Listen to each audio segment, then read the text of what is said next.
Welcome to part 2 of the software defined vehicle series. So today's topic is SDV ecosystem. So I have explained with respect to what SDV is. Now we'll be talking with respect to what is SDV ecosystem and how does this ecosystem plays a bigger role in another higher ecosystem which we commonly known as the connected vehicles. So that being said, let's start. Let's get started. Okay. So nowadays, what we can see is there are a lot of devices which are becoming slowly capable of connecting to the internet and sharing the data over the internet to some remote servers hosted in the cloud. So you can talk about some smart sensors which are basically one good example which you can take is with respect to the agriculture. Basically, you can plant some sensors in the soil. Basically, these sensors can transmit the data with respect to the soil moisture and other key parameters of the soil or to a cloud where a person can basically figure out what is the best crop which he can actually have on this particular soil at that period of time, and this gives him an overall picture with respect to the landscape of agriculture in that particular region. So this is one small example. Okay, so the main idea behind picking up this particular example is to say that the sensors and the smaller systems are becoming smarter over a period of time, and they are sharing data over the network to to get a better insight with respect to what is going on the ground at that point of time in real time. So that being said, this is also applicable for the vehicles which are running on the road. So this is what we call as V2X. Okay, so vehicle to everything. So what do you mean by vehicle to everything? So you mean to say that you have a vehicle. Your vehicle is basically is connected to the infrastructure. It is connected to the devices, which are your smartphones. It is connected to your pedestrian. It is connected to another vehicles, and it is connected to smartphones and beyond. Okay, so this is what vehicle to everything means. So this might not, so just this slide will not explain you much. So I'll give you a small example with respect to one scenario where this vehicle to everything scenario can be very useful for a person. Okay. Now think about a scenario where you are in a car. You're basically in a car and you're just going on a road. Okay. Now, two cars basically collide, maybe which is 1 kilometer apart. So it is at a 1 kilometer distance, two cars collide, because of which there is a traffic jam which is happening. Okay. So think about a scenario when these cars collide. Okay. The cars which are around that region, if at all they start publishing data saying that an accident has happened over here and there is a possibility of traffic jam, and if this particular message is transmitted to say all the cars which are in the radius of 5 kilometers per hour, not just car, all the players in the sense, what I mean to say is the pedestrians who are walking, maybe some other two-wheeler guys, the infrastructure around it, some other vehicles which are on the road, something like that. Okay, if that notification is received by you in your car, okay, saying that there has been a collision at 1 kilometer distance. So what do you do? What do you want to do? Okay. So with that information, basically, I can take another route to reach my destination instead of taking that route because I have been given information that there is a possibility of a traffic jam. Okay. Now, at the same time, say there is a person who is basically waiting at a bus stop and who is looking for a bus. Okay, and his bus has to cross the collision zone and it has to come after that, and that's where your bus stop is. Okay, now that there is a traffic jam which is inevitable. Now that this guy gets a message saying that there has been a traffic jam which happened over here, now this guy can change his plan. Instead of waiting for a bus, maybe he might have to book a taxi which is nearby, and he can take a call and he can go or yeah wherever he wants to. Okay. Now at the same time, when this accident has happened, okay, Now you have the infrastructure in the sense like you have traffic lights. Okay. So the information can be shared to the traffic lights based on which they can take a call in such a way that less amount of traffic is being routed to this particular space so that there is no higher traffic congestion which is happening. Okay. And at the same time, when this collision happens, the information can also be passed to the nearest hospital, which is within the 5 kilometer radius, saying that so and so accident has happened. You might have to send a ambulance with a medic. Okay. So this is what we are talking about. The it's not it is about the entire connected ecosystem. If you see from the vehicles point of view, we call it as V2X, vehicle to everything, where as you can see in this slide, it is V2I, I stand for infrastructure, V2V means vehicle to another vehicle, V2 pedestrians, and many more. Okay. That being said, we'll just move on. So this is not something which is in theory. Okay. This has really wide implications if at all it is implemented in a perfect way. So this is one classic example. So this is the famous Yamuna Express accidents which has happened maybe some 2 or 3 years back. And I'll just play the video for you. Okay, I'll just give you a context over here. So basically, there is a huge fog and smog on the Yamuna Expressway on one particular day, because of which there was low visibility. Two cars collided, and as there was no visibility, the cars which are coming from behind, basically they also what to say, couldn't avoid the accident. They also, yeah, they were also part of the accident, and I will just play you the video. And this being an expressway, basically the speed of the vehicles is also very high. So yeah, you can see this video and you can understand how bad the scenario is. I'll just play the video.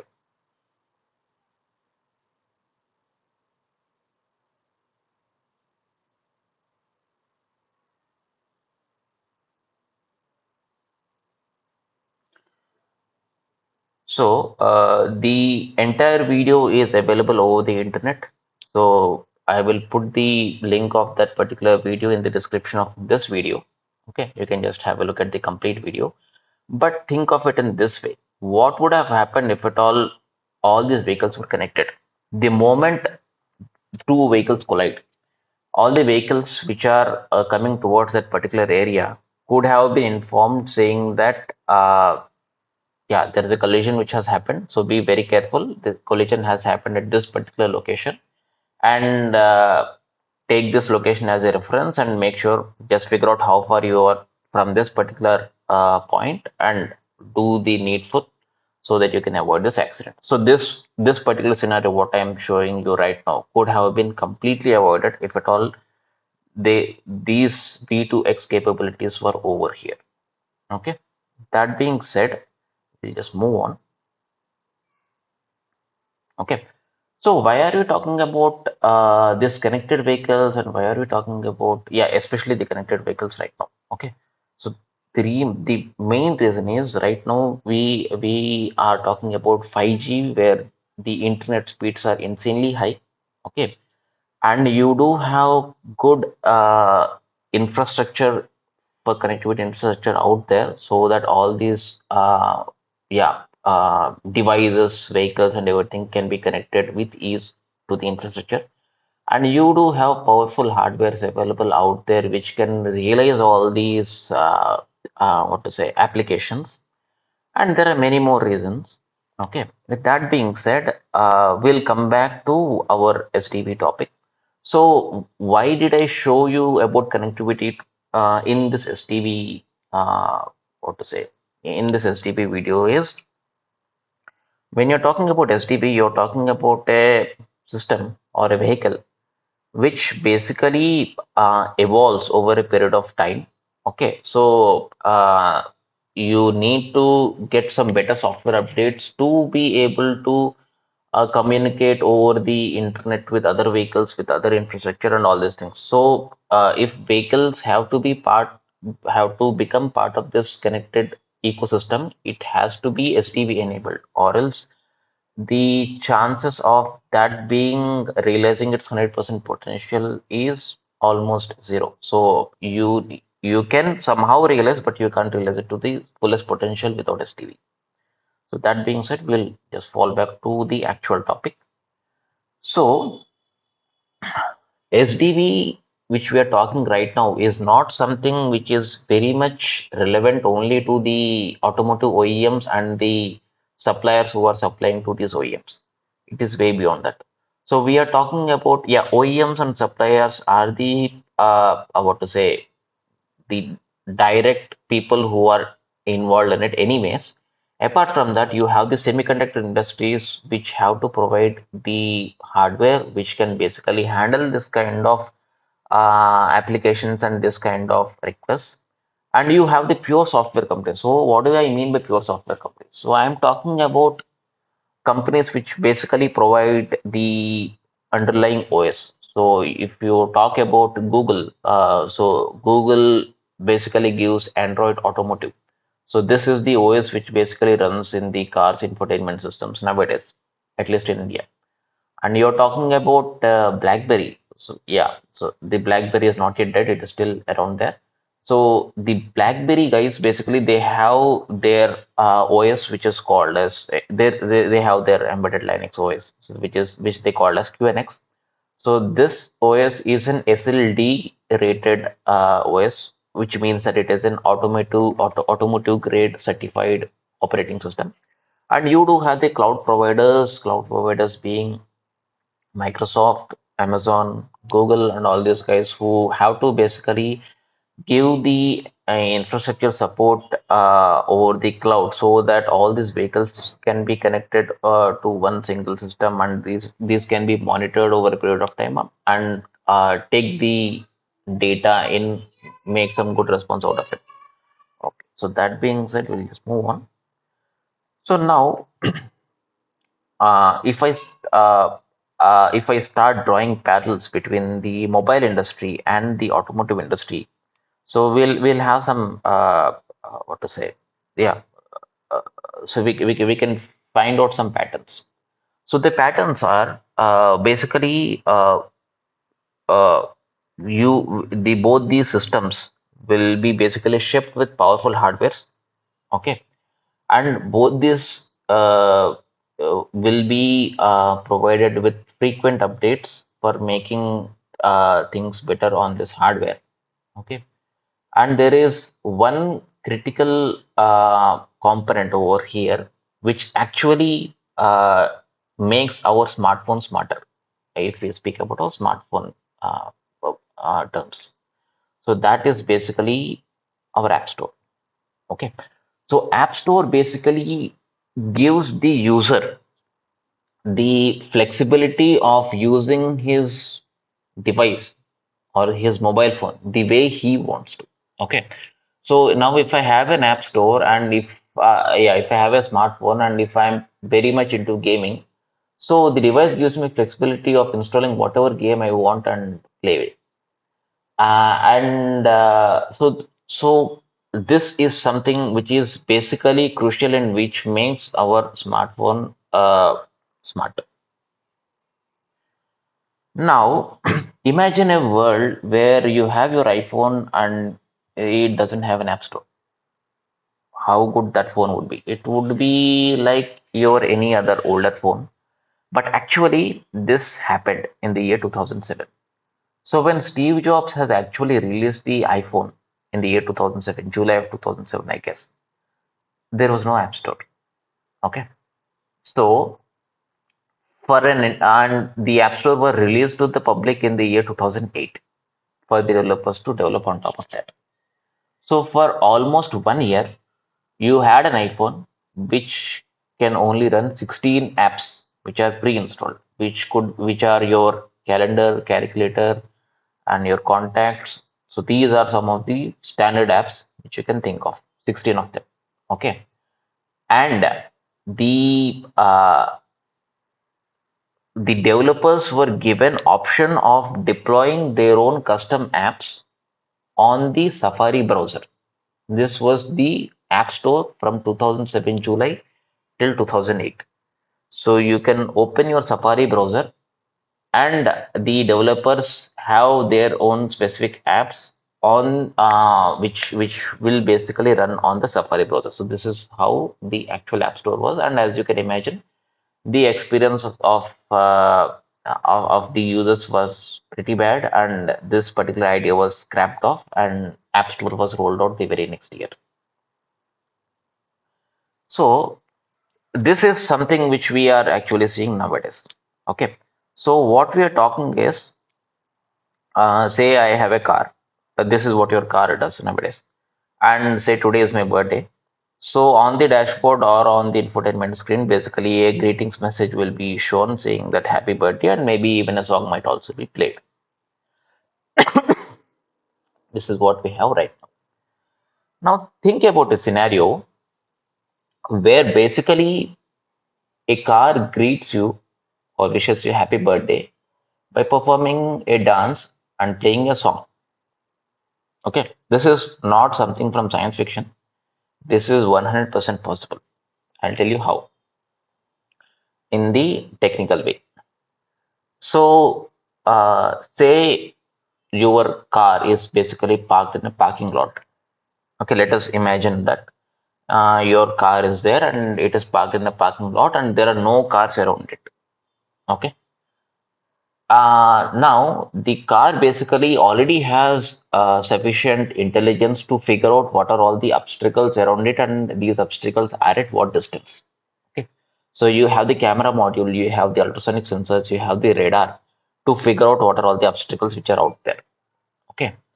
Now, if I carry the key, so if I have a smart key in my hand and if I'm approaching the car also has intelligence to figure out that it is me who is it's not me, in the sense not me, it is the genuine owner of the car who is actually approaching the car, because this keyless door opening systems are already out there. So this is not something which I'm yeah, so this is something which is already existing.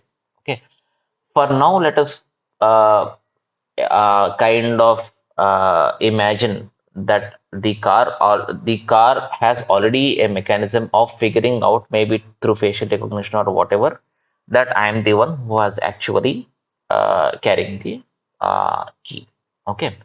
Now with that being said, so the car already knows the environment around it. The car already knows that the user has approached. Okay. So now the only thing which it has to do is it might have to start flashing its headlights, tail lights, maybe start playing a nice greeting song in the infotainment cluster, and maybe perform small moves like going forward, going backward, just going around in one single circle, and wishing me a happy birthday. Okay. So definitely this is not a sensible application which I'm trying to pitch over here.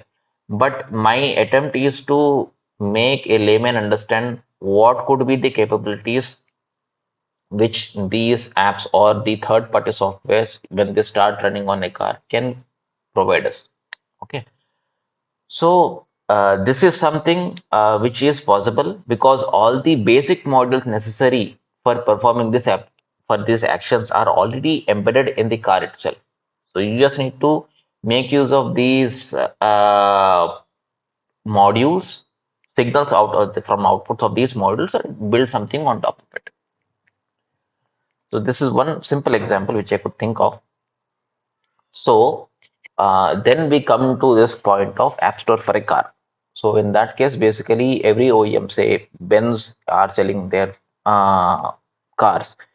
We They need to have their own App Store, or maybe some other company is having their cars, and maybe they also need to have their own App Store, where I can subscribe. Now think about this happy birthday scenario where I subscribe for this particular application where if this application has to run on one specific day, I might have to pay some $3 for that. Now that is a good thing for me. So I can just pay the $3 subscription or whatever it is, and I can just surprise someone in my family with this particular application. So yeah, I don't have any problem spending that amount of money. Now, this particular app store for car, which I'm talking right now, is already existing. So all the OEMs and all the suppliers who are actually are working on this SDV space have their own respective app store kind equivalents, where you have apps for some specific use cases like fleet management, like yeah, something else. Okay, so this is something which is already out there.